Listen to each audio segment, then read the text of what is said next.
In this presentation, you will learn about the instructions for completing the PR1000 of the ESSA Consolidated Compliance Reports. The PR1000 is the compliance report for the Title I Part A program. The presentation is intended solely to provide general information and guidance to Texas LEAs and reflects the TEA's current understanding of the presentation topics and applicable federal guidance.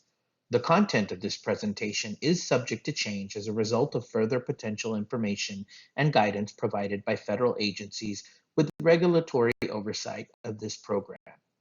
This presentation does not constitute legal advice, and LEAs are therefore advised to seek legal counsel regarding the information and guidance provided in this presentation before acting on such information and guidance. The Texas Education Agency does not permit third-party recording or the use of artificial intelligence summary services during its grants-related trainings.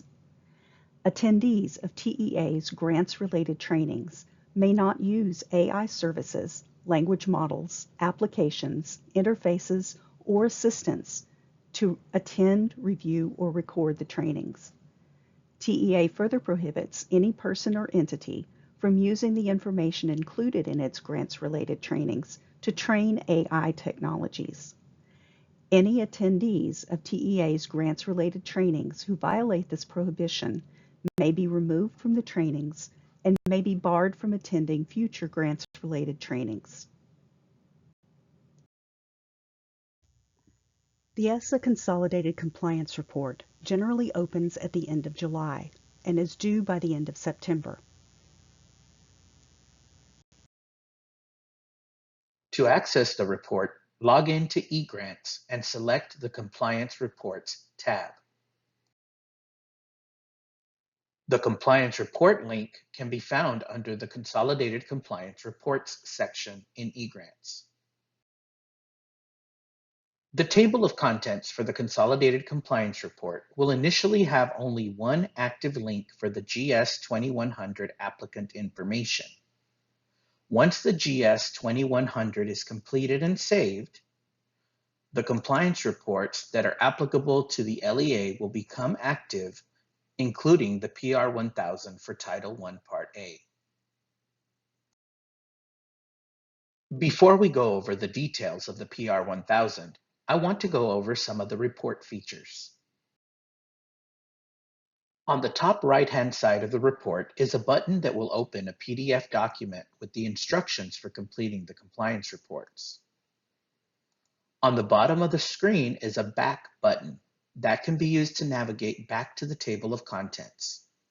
Additionally, there is a drop-down menu at the bottom right-hand corner that allows you to navigate through the different compliance reports that are applicable to the LEA. The Printable Version button allows you to open a printable version of the report. And the Save button allows you to save the report as you enter information on the report or at the end of the report.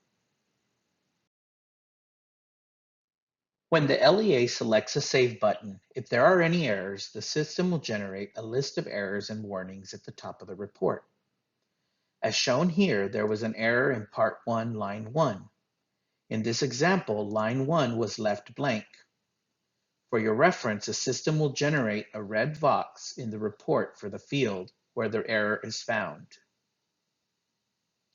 Once the LEA adds an expenditure amount in the field and saves the report, the error will no longer appear on the Errors and Warnings listing.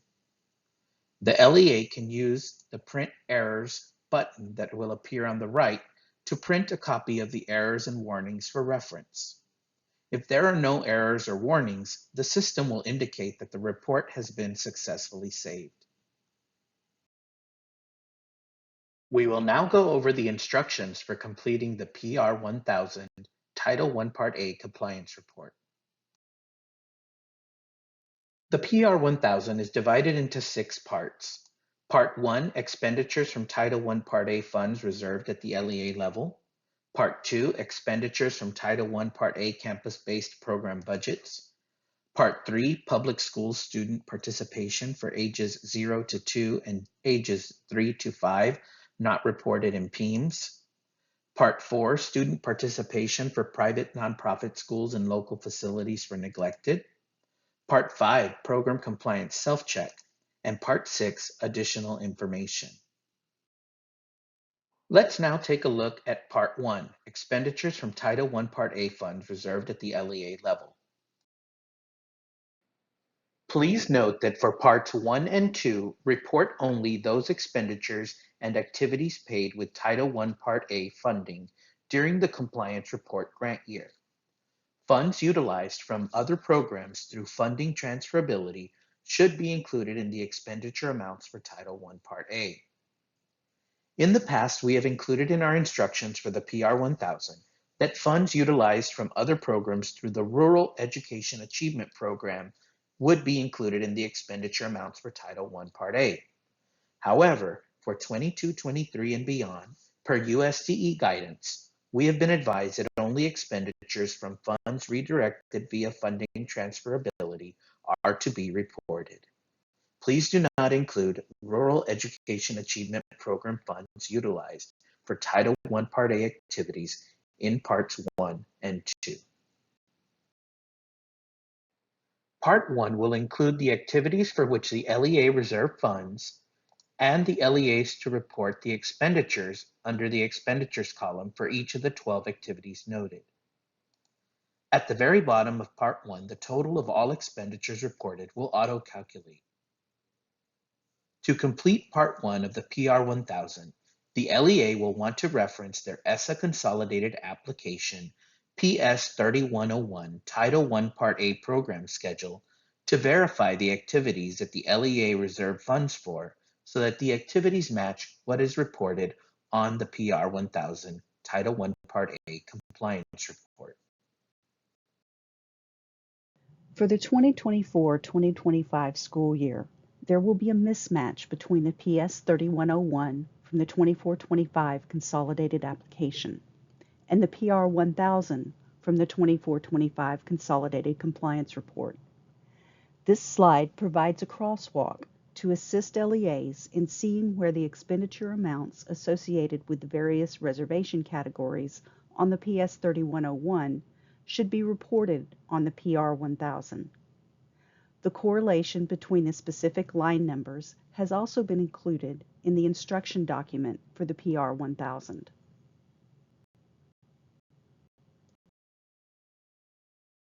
Let's take a look at items 1 and 2 for Part 1 as they both relate to funds reserved at the LEA level for district-wide parent and family engagement activities. Only LEAs with an entitlement that exceeds $500,000 for the reporting period are required to enter expenditures on line number 1. LEAs in this situation would enter 0 for line 2. LEAs with a current year entitlement that is $500,000 or less that voluntarily chose to reserve funds for district-wide parent and family engagement activities enter expenditures on line number 2. 0 is an acceptable response since this is an optional reservation for LEAs with a current year entitlement that is $500,000 or less. LEAs in this situation would enter 0 for line 1. For line 3, type the expenditures for Title I Part A services to eligible private school students. Do not include administrative costs. Any administrative costs for these activities should be included in line number 4. 0 is an acceptable response if the LEA did not have PMP schools participating in the Title I Part A program. For line 4, type the expenditures for administration of Title I Part A programs for eligible private school students. 0 is an acceptable response. For line 5, type the expenditures from Title I Part A funds for preschool programs. 0 is an acceptable response. For line 6, type the expenditures for administration of Title I Part A programs, including those for students at facilities for the neglected and delinquent. 0 is an acceptable response. Do not include expenditures here for administration of Title I Part A programs for eligible private school students. Those expenditures should be only included in line number 4. For line 7, type the expenditures for LEA professional development activities. 0 is an acceptable response. For line 8, type the expenditures for Title I Part A services to homeless students, regardless if they are served by a Title I Part A campus or not. Do not include administrative costs. Any administrative costs for these activities should be included in line number 6. For line 9, type the expenditures for Title I Part A services to students residing in local facilities for the neglected. Do not include administrative costs. Any administrative costs for these activities should be included in line number 6. 0 is an acceptable response. For line 10, type the expenditures for Title I Part A services to students residing in local facilities for the delinquent. Do not include administrative costs. Any administrative costs for these activities should be included in line number 6.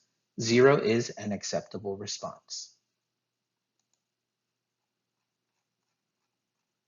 For line 11, type the expenditures for Title I Part A services for foster care transportation.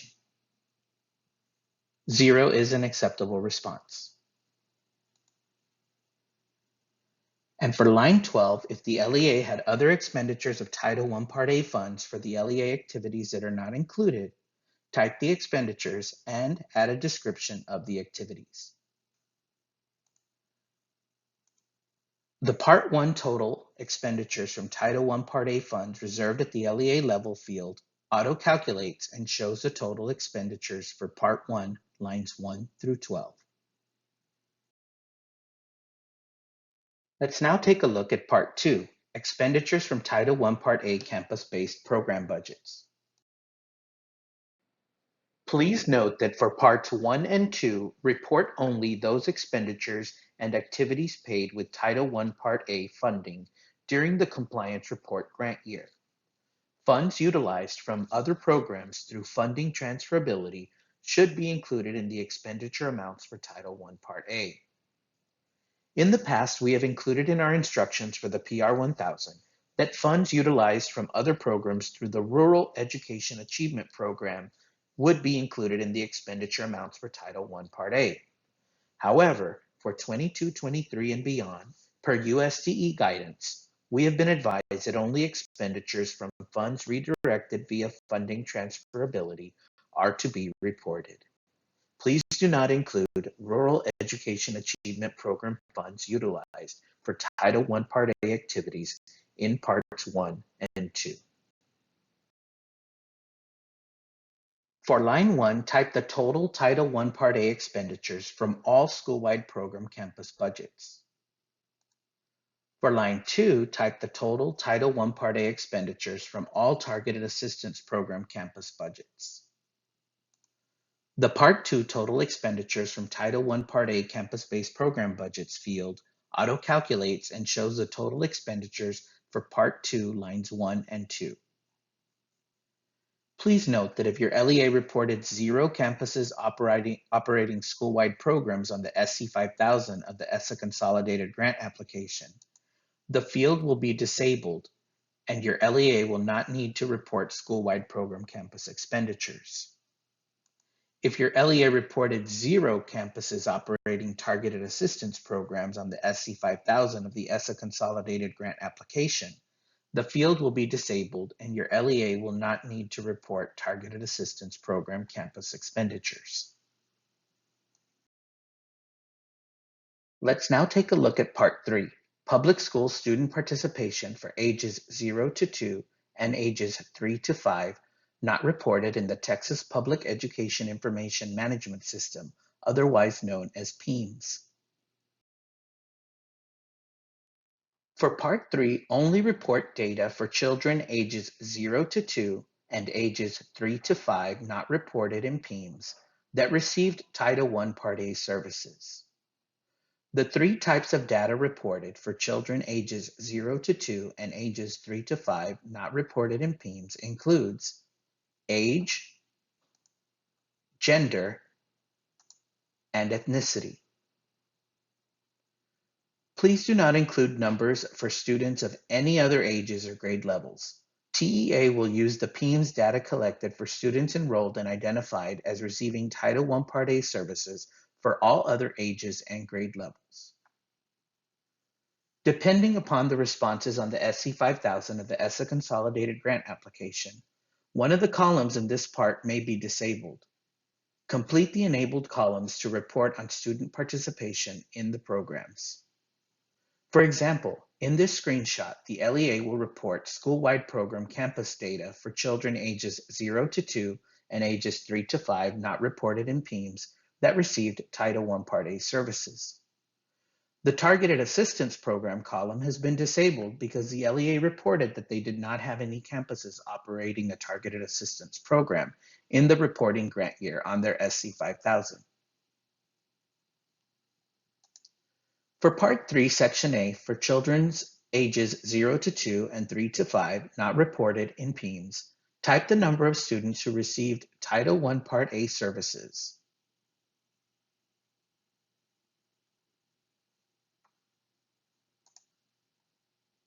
For Part 3, Section B, for children ages 0 to 2 and ages 3 to 5 not reported in PEIMS, reported under age, type the number of male and female student participants who received Title I Part A services in the program.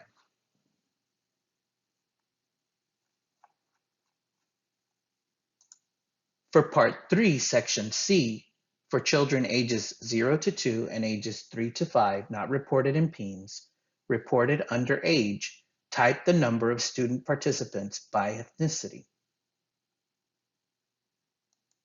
Please note that the total under by age must equal the totals under gender and ethnicity as well.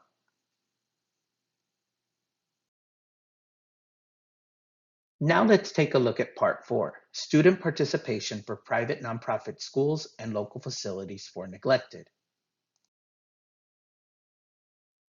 Depending on the responses in Part 1, lines 3 and 9, one or more of the columns in this part, which is Part 4, may be disabled. You are to complete the enabled columns to report on student participation in the programs noted. For example, if an LEA reported in Part 1, 0 in expenditures on line 3, Title I Part A services to eligible private school students, and 0 in expenditures on line 9, services to students residing in local facilities for neglected, the fields for data entry will be disabled on Part 4.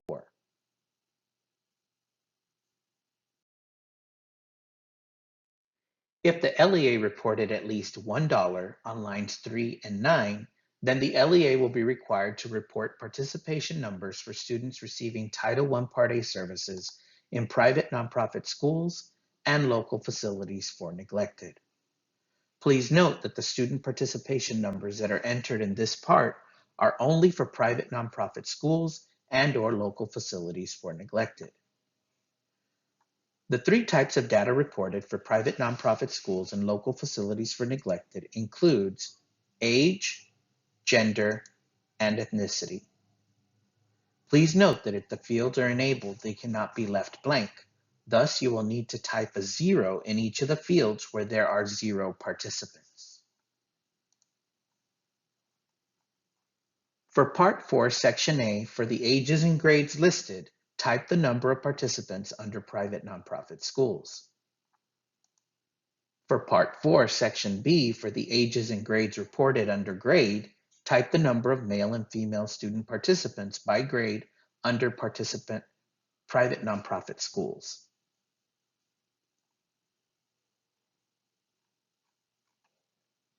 For Part 4, Section C, for the ages and grades reported under grade, type the number of student participants by ethnicity under private nonprofit schools.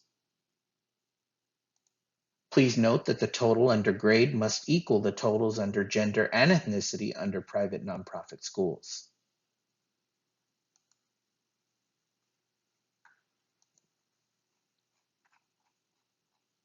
For Part 4, Section A, for the ages and grades listed, type the number of participants under local facilities for neglected. For Part 4, Section B, for the ages and grades reported under grade, type the number of male and female student participants by grade under local facilities for neglected. For Part 4, Section C, for the ages and grades reported under grade, type the number of student participants by ethnicity under local facilities for neglected. Please note that the total under grade must equal the totals under gender and ethnicity under local facilities for neglected.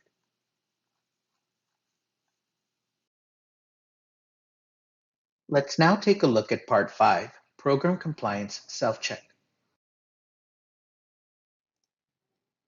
Documenting overall compliance for a program requirement may require several forms of documentation to be maintained locally and available upon request by TEA and/or an auditor. The compliance items listed are a selection of program compliance requirements for compliance reporting purposes and not an all-inclusive listing of all the requirements for a particular program. For a complete listing of all the program compliance requirements, please see the program-specific provisions and assurances. Additional guidance concerning program requirements can also be found in the Title I Part 8 Program Guide. Please note that the instructions that follow do not include an overview of all the program compliance self-check items that are included in the report. The instructions that follow simply go over the various reporting options. For a complete listing of all the program compliance self-check items, please reference the Program Compliance Self-Check Guide. Part 5 includes 16 program compliance self-check items in the following categories: LEA Program Plan, Parent and Family Engagement, Campus School-Wide Program Plan, Supplement Not Supplant, and Targeted Assistance Program Eligibility. Beginning with the 2024-2025 Compliance Report, 2 self-check items related to Title I Part A campus allocations have been added. For LEAs and fiscal agents, each program self-check item has the following options: A, in compliance with the listed strongest documentation recommended. B, not in compliance with the area, and the LEA or fiscal agent would provide a plan to meet the requirement in the following year. Or C, not applicable, which is only available for identified program requirements. This change to the program self-check items applies to fiscal agents of an SSA for a respective program. On A, if the fiscal agent reports in compliance, that means that all members of the shared services arrangement are in compliance with the requirement. On B, if the fiscal agent reports not in compliance, the fiscal agent will be required to submit a plan to meet compliance the following year. In addition, the fiscal agent will also be required to list only the members that are not in compliance with the item. Members not listed will be considered in compliance. The format for listing members that are not in compliance is the 6-digit county district number followed by the district name. This portion of Section B is not enabled for independent LEAs. It only applies to fiscal agents of a shared services arrangement. C, not applicable, is an option that is available only for those requirements that have been identified by TEA as having acceptable reasons for being considered not applicable. The Program Self-Check Items section of the Compliance Reports format has been changed for fiscal agents only.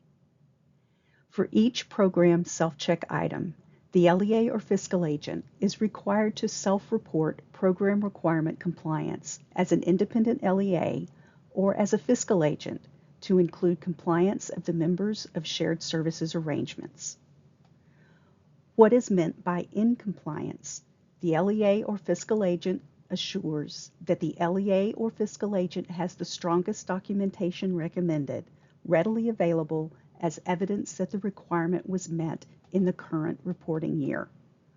Or the LEA or fiscal agent has other documentation that potentially might show compliance. In the event of an audit, TEA or audit staff would make the final determination concerning whether the documentation is sufficient to demonstrate compliance with the program requirement. For fiscal agents, the in-compliance reporting assures that it has documentation for all members of the ESSA. What is meant by not in compliance?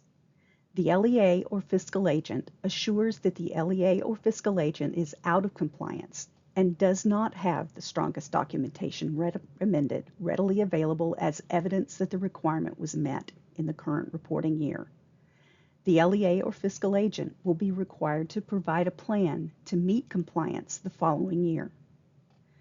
For fiscal agents, reporting not in compliance means that one or more shared services members is out of compliance. The fiscal agent will be required to provide a list of the shared services members that are out of compliance. This feature is not enabled for LEAs. What is meant by not applicable? This option only displays when a requirement may have a circumstance that is identified by TEA as not applicable. The LEA or fiscal agent assures that only the listed reasons apply. No other reason is acceptable.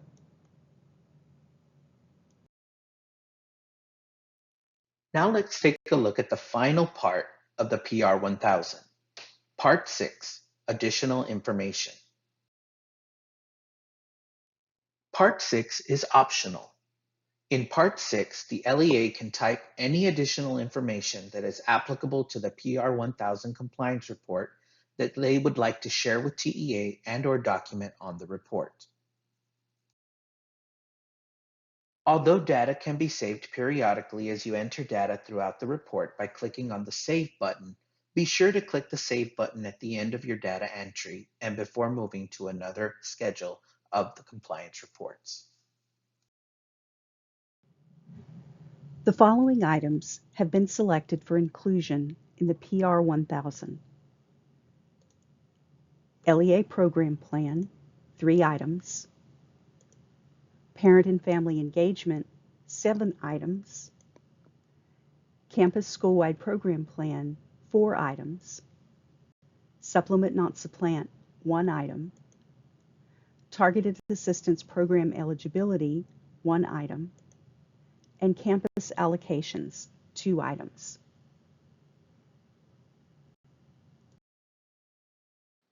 The program compliance self-check items come from various sections in the Title I Part A statute. There are items from Section 1112, Local Educational Agency Plans. There are items from Section 1114, School-Wide Programs, Section 1115, Targeted Assistance Schools, Section 1116, Parent and Family Engagement, and Section 1118, Fiscal Requirements. The self-check items noted in Part 5A for the LEA Program Plan come from Section 1112 of the Title I Part A statute.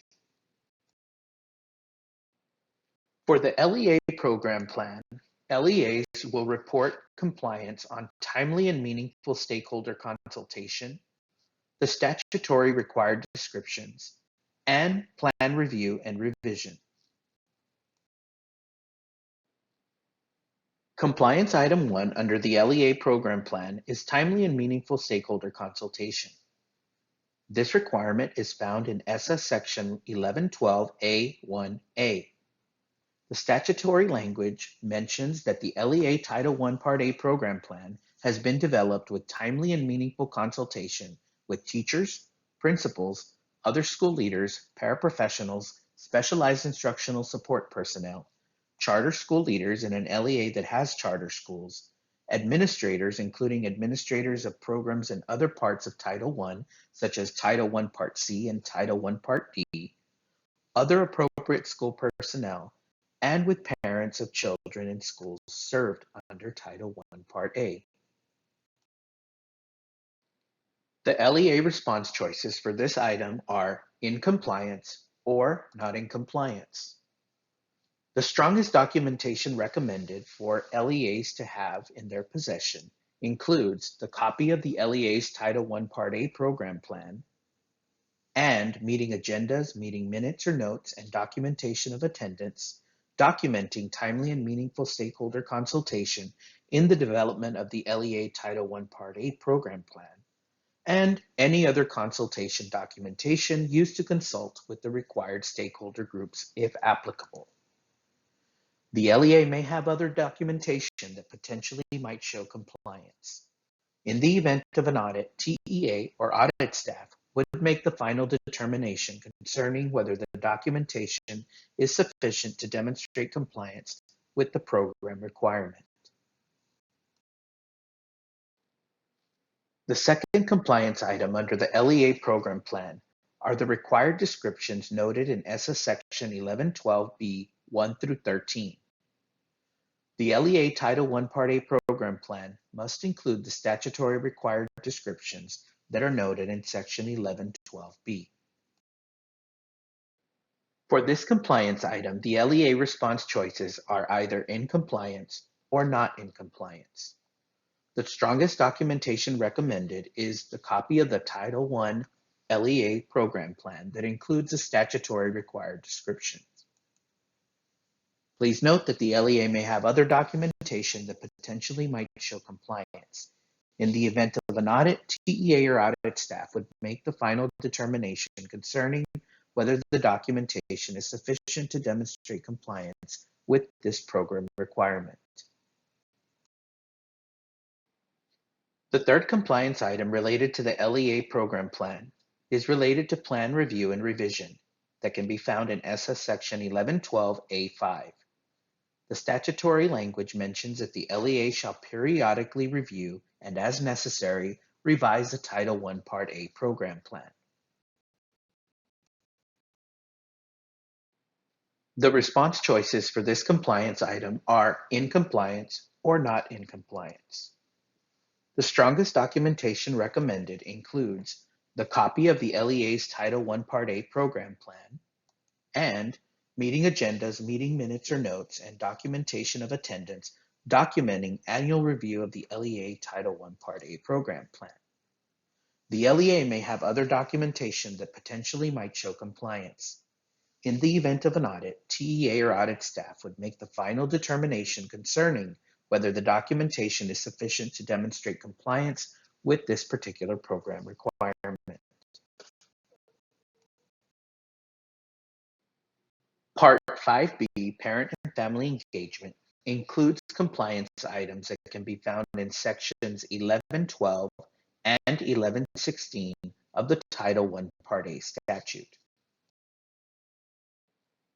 Part 5B includes 7 different compliance items related to parent and family engagement. The LEA written PFE policy, the annual evaluation of the LEA written PFE policy, the campus written PFE policy development, distribution, and availability, annual Title I Part A meeting, the school parent compacts, LEA and campus personnel parent engagement training, and the parent's right to know as it relates to teacher qualifications. The first compliance item under parent and family engagement is related to the LEA written parent and family engagement policy as cited in ESSA Section 1116A2. The statutory language mentions that the LEA has a written parent and family engagement policy that is incorporated into the LEA's plan developed under Section 1112 and establishes the LEA's expectations and objectives for meaningful parent and family involvement. The LEA response choices for this item include in compliance or not in compliance. The strongest documentation recommended is a copy of the LEA's written parent and family engagement policy that is incorporated into the LEA's Title I Part A program plan developed under Section 1112. The LEA may have other documentation that potentially might show compliance. In the event of an audit, TEA or audit staff would make the final determination concerning whether the documentation is sufficient to demonstrate compliance with this program requirement. The second compliance item under parent and family engagement is the annual evaluation of the LEA written parent and family engagement policy. This requirement can be found in ESSA Section 1116A2D. The statutory language references that the LEA conducts with the meaningful involvement of parents and family members an annual evaluation of the content and effectiveness of the parent and family engagement policy in improving the academic quality of all Title I Part A schools served. The response choices for this compliance item are in compliance or not in compliance. The strongest documentation recommended includes meeting agendas, meeting invitations, meeting minutes or notes, and documentation of addendums, documenting participation of parents in the annual evaluation of the content and effectiveness of the parent and family engagement policy at the district level, and a copy of such annual evaluation. The LEA may have other documentation that potentially might show compliance. In the event of an audit, TEA or audit staff would make the final determination concerning whether the documentation is sufficient to demonstrate compliance with this program requirement.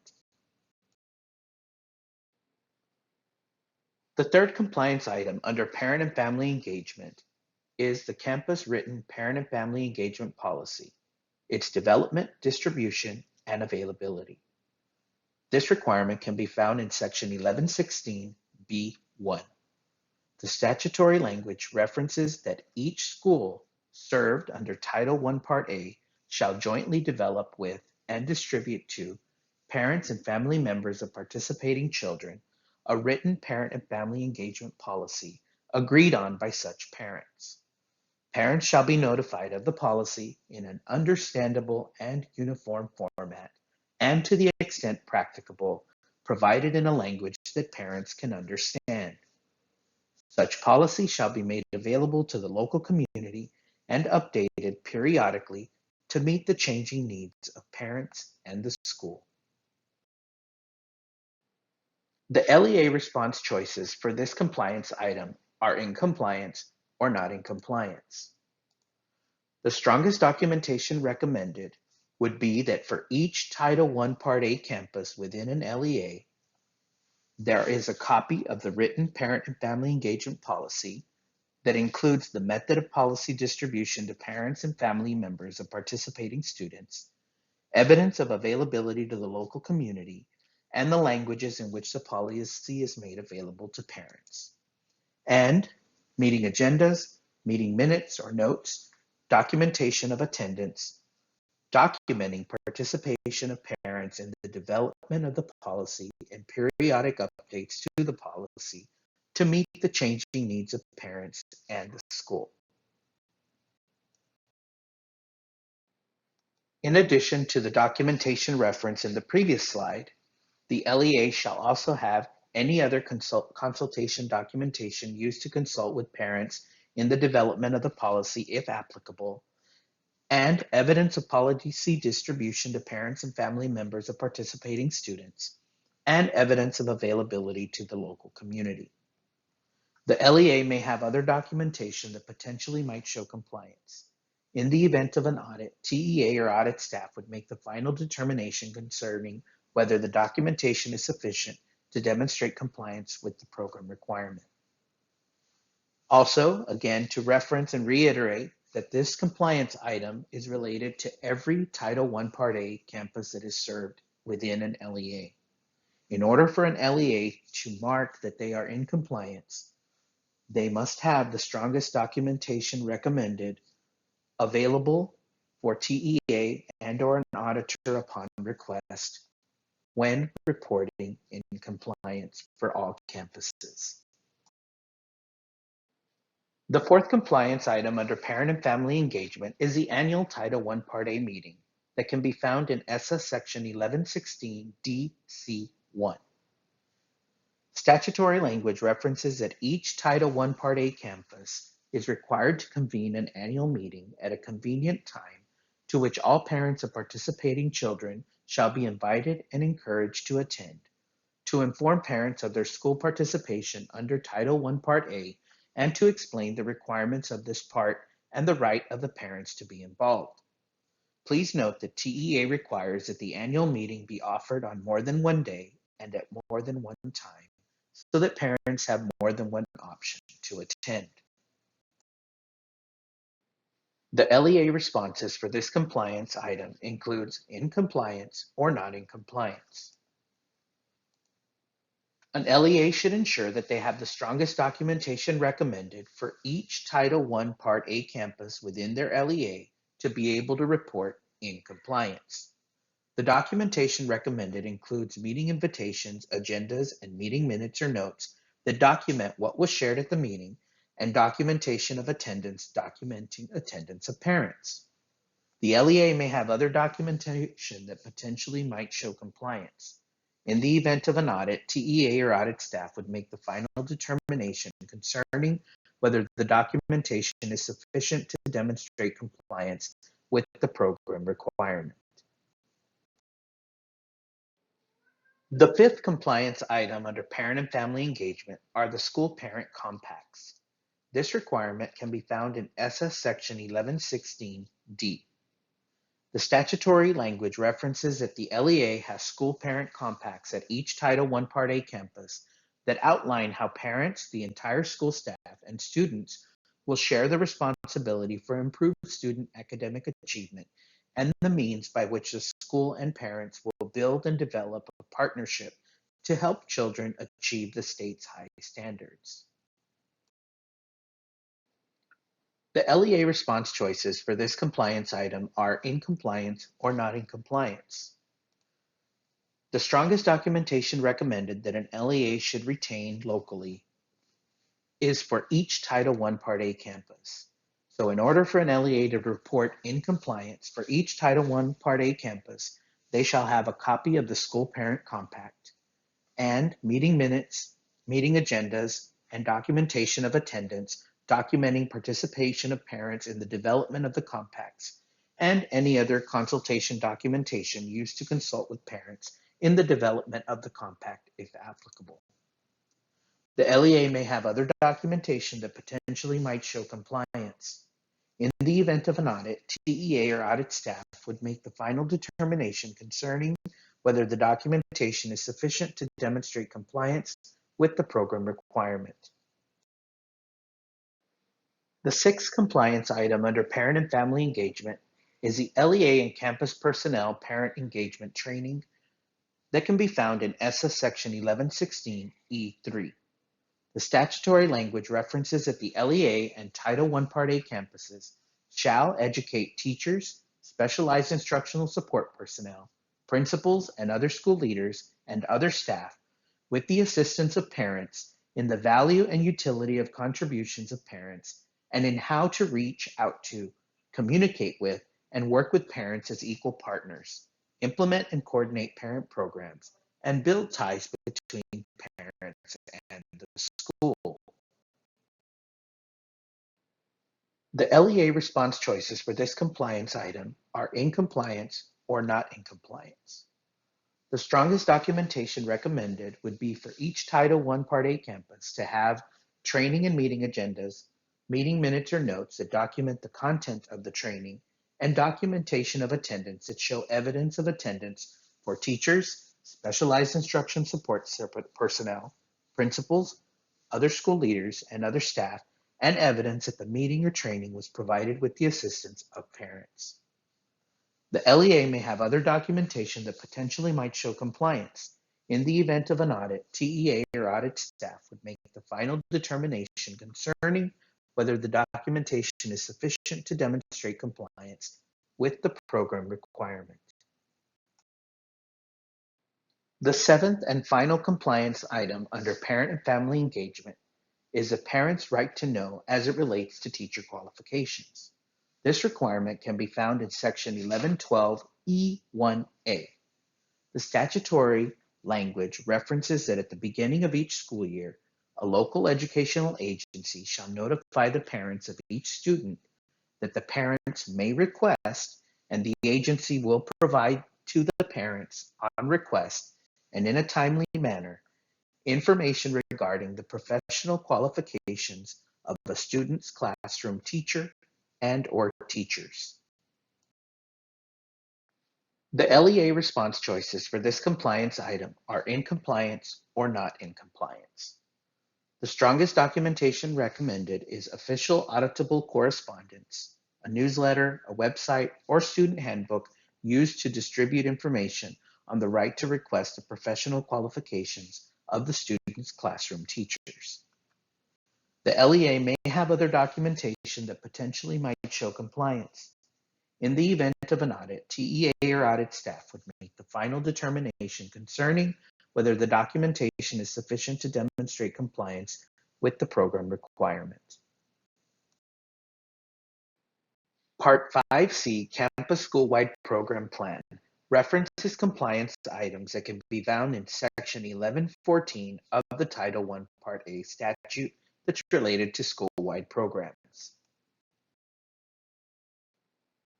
There are 4 compliance items related to the Campus School-Wide Program Plan: comprehensive needs assessment, coordination and integration, stakeholder involvement, and availability of the plan. The first compliance item under the Campus School-Wide Program Plan is related to the comprehensive needs assessment process. This requirement can be found in Section 1114B6. The statutory language references that the Title I Part A school-wide program is based on a comprehensive needs assessment of the entire school that takes into account information on the academic achievement of children in relation to the challenging state academic standards, particularly the needs of those children who are failing or at risk of failing to meet the challenging state academic standards and any other factors as determined by the local educational agency.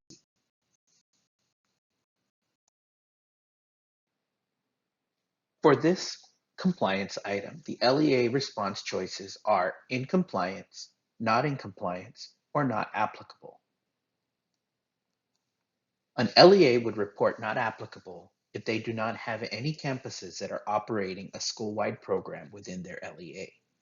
If the LEA has at least one school-wide program campus, then they would be required to respond with in compliance or not in compliance for this particular requirement.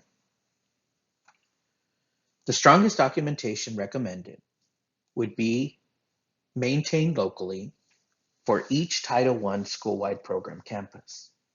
In order for an LEA to report in compliance, they are reporting that for each Title I Part A school-wide program campus within an LEA, that the campus has a description of the campus's comprehensive needs assessment that includes the dates the CNA was developed or the dates that the CNA was reviewed and revised for the current school year, the list of stakeholders involved that includes the individuals by name and their roles, areas examined, and a listing of the multiple data sources analyzed.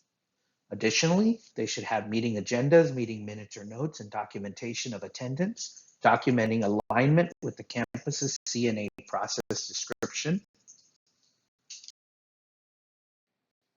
In addition to the strongest documentation recommended on the previous slide, to demonstrate compliance for this requirement, the campus should also have their campus school-wide program plan that includes a summary of the CNA results and evidence of the use of those results to determine program activities.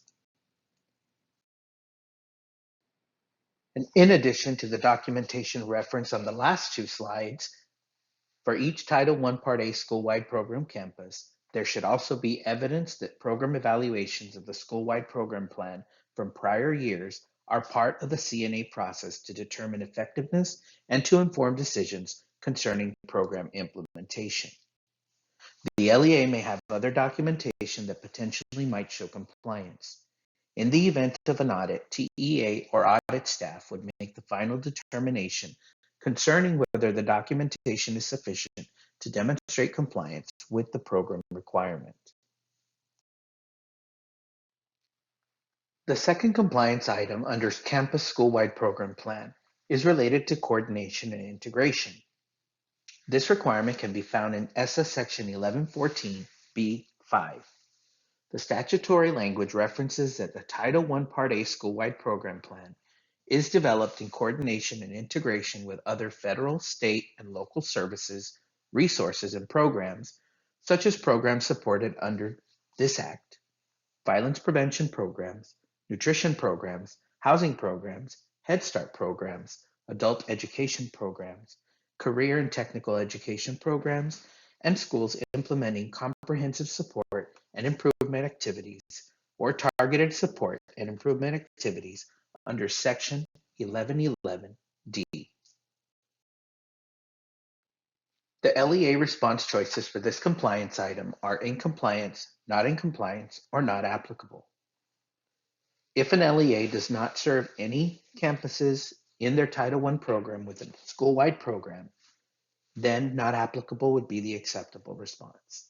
However, if an LEA has at least one campus that operates a school-wide program, the response should be in compliance or not in compliance.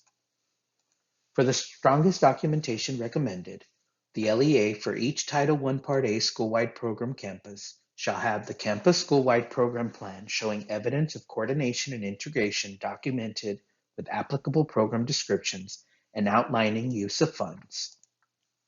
And meeting agendas, meeting minutes or notes, and documentation of attendance from the campus planning process showing evidence of such coordination and integration. The LEA may have other documentation that potentially might show compliance. In the event of an audit, TEA or audit staff would make the final determination concerning whether the documentation is sufficient to demonstrate compliance with the program requirement. The third compliance item under Campus School-Wide Program Plan is stakeholder involvement. This requirement can be found in Section 1114B2.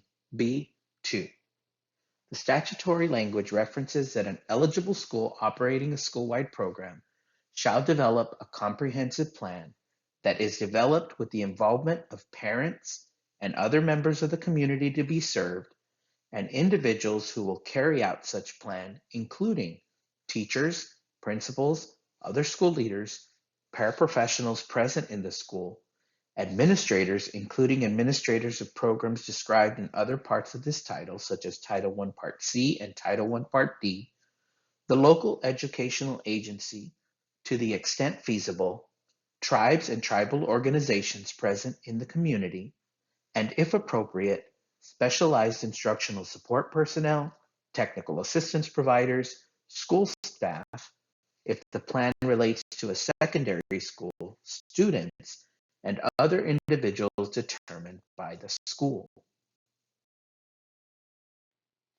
Similar to the other two compliance items, the LEA response choices for this item are in compliance, not in compliance, or not applicable. Not applicable would be an acceptable response for an LEA that does not have any campuses that operate school-wide programs within the LEA. The strongest documentation recommended for each Title I Part A school-wide program campus includes the Campus School-Wide Program Plan showing a listing of the stakeholders involved in the development of the school-wide program plan that includes the individuals by name and their roles, and meeting agendas, meeting minutes or notes, and documentation of attendance from the campus planning process that shows evidence of required stakeholder involvement in the development of the school-wide program plan. In addition to the strongest documentation recommended that was referenced in the previous slide, for each Title I Part A school-wide program campus, the campus shall have any other documentation used to involve the required stakeholder groups, if applicable. The LEA may have other documentation that potentially might show compliance. In the event of an audit, TEA or audit staff would make the final determination concerning whether the documentation is sufficient to demonstrate compliance with the program requirement. The fourth and final compliance requirement under the Campus School-Wide Program Plan is availability of such plan. This requirement can be found in Section 1114B4. The statutory language references that the Title I Part A school-wide program plan is to be made available to the LEA, parents, and the public, and the information contained in such plan shall be in an understandable and uniform format, and to the extent practicable, provided in a language that parents can understand. Similar to the other three campus school-wide program plan compliance items, the response choices for this item are in compliance, not in compliance, and not applicable. It would be acceptable to respond with not applicable if an LEA does not have any campuses that are operating a school-wide program. Otherwise, if the LEA has at least one campus operating a school-wide program, they are to respond with in compliance or not in compliance for this requirement. The strongest documentation recommended is that each Title I Part A school-wide program campus shall have evidence of plan availability to the LEA, parents, and the public, which may include posted on the campus and/or LEA website, hard copy available at the campus front desk, public library, or other public place, or hard copy made available at the request of the LEA, a parent, or the public. Additionally, they shall have evidence of plan availability in multiple languages, if applicable. The LEA may have other documentation that potentially might show compliance. In the event of an audit, TEA or audit staff would make the final determination concerning whether the documentation is sufficient to demonstrate compliance with the program requirement. Part 5D, Supplement Not Supplant, will reference a requirement noted in Section 1118 of the Title I Part A statute. There is one compliance item related to supplement not supplant, and that is the methodology or statement of exemption. The methodology or statement of exemption can be found in ESSA Section 1118B. The statutory language references that the LEA has either a formal supplement not supplant methodology for distributing state and local funds in order to ensure that each Title I campus receives all of the state and local funds that it would receive in the absence of Title I funds, or it has a formal statement of exemption. The LEA response choices for this compliance item are in compliance or not in compliance. The strongest documentation recommended is a copy of the SNS methodology and summary pages from the general ledger showing the total budget amount allocated to each campus, or a copy of the statement of exemption.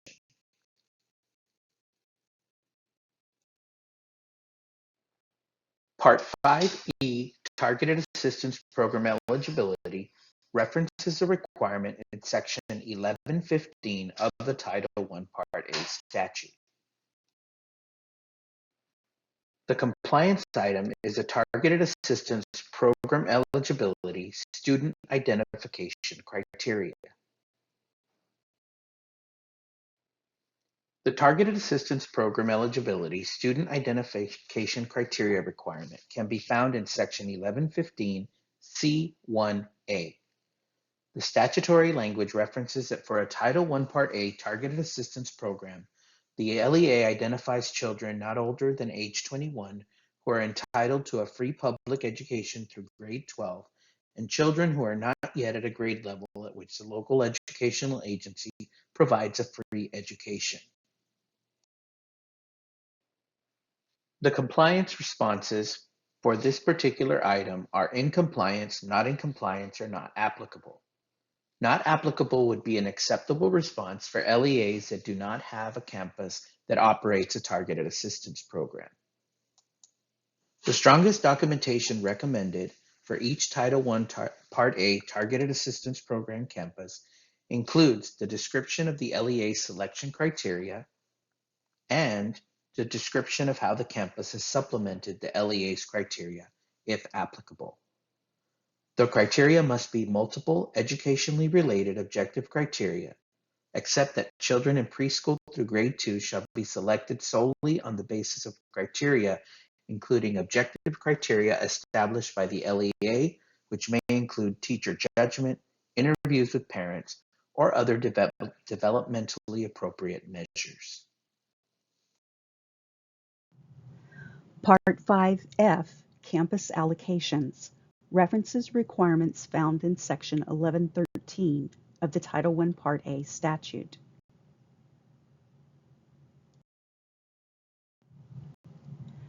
The two self-check items concern how LEAs allocate Title I Part A funds to campuses. The first compliance item concerning the allocation of funds to campuses is from Section 1113C1. The statutory language requires that the LEA allocate Title I Part A funds to eligible school attendance areas in rank order on the basis of the total number of children from low-income families in each area or school. The compliance responses for this item are in compliance or not in compliance.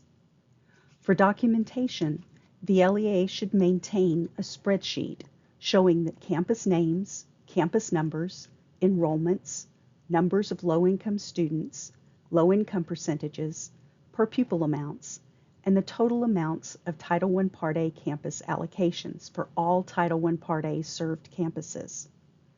Please note that the campus status, the campus enrollment, and the low-income percentages should match what was reported on the most current SC 5000.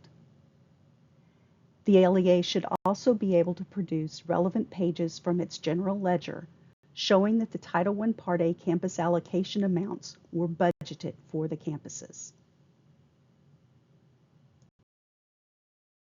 The second compliance item in this section deals with the 125% special allocation rule, which can be found in Section 1113C2A. The statutory language requires that if the LEA is serving any campus with less than 35% poverty, the per pupil amount of funds allocated to each school attendance area or school shall be at least 125% of the per pupil amount of funds an LEA received for that year under the poverty criteria described by the local education agency plan.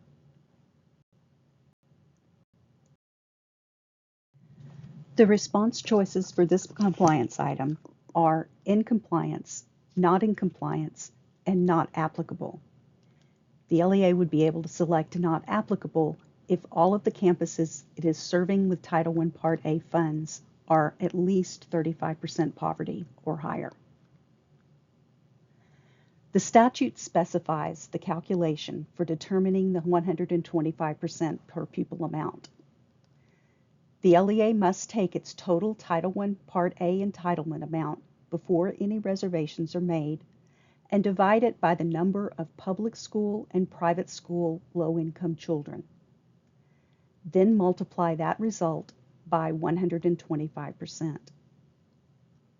For documentation, the LEA should have a spreadsheet showing this calculation.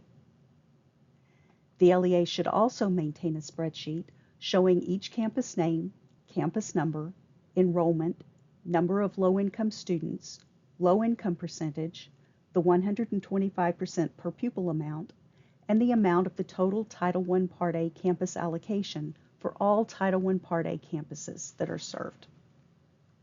Please note that the campus status, enrollment, and low-income percentages should match what was reported on the most current SC 5000.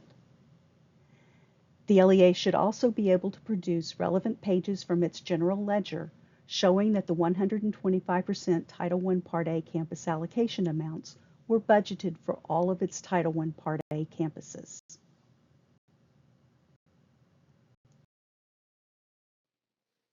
This concludes a portion of the presentation that goes over the program compliance self-check items that have been selected for inclusion in the ESSA Consolidated Compliance Report PR1000 for the Title I Part A program.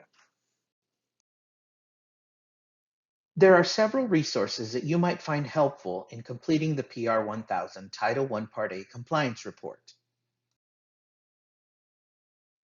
You can access the Compliance Report Web Resources webpage that includes a mock-up of the PR1000, the Program Compliance Self-Check Guide, instructions document, and instructions videos. An additional resource is a Title I Part A program guide that has information related to all the Title I Part A compliance requirements. You can also reach out to your Regional Education Service Center Title I Part A program staff. They are able to provide technical assistance and support on a number of topics noted on this slide. In particular, they are able to provide technical assistance and support on the ESSA Consolidated Compliance Reports.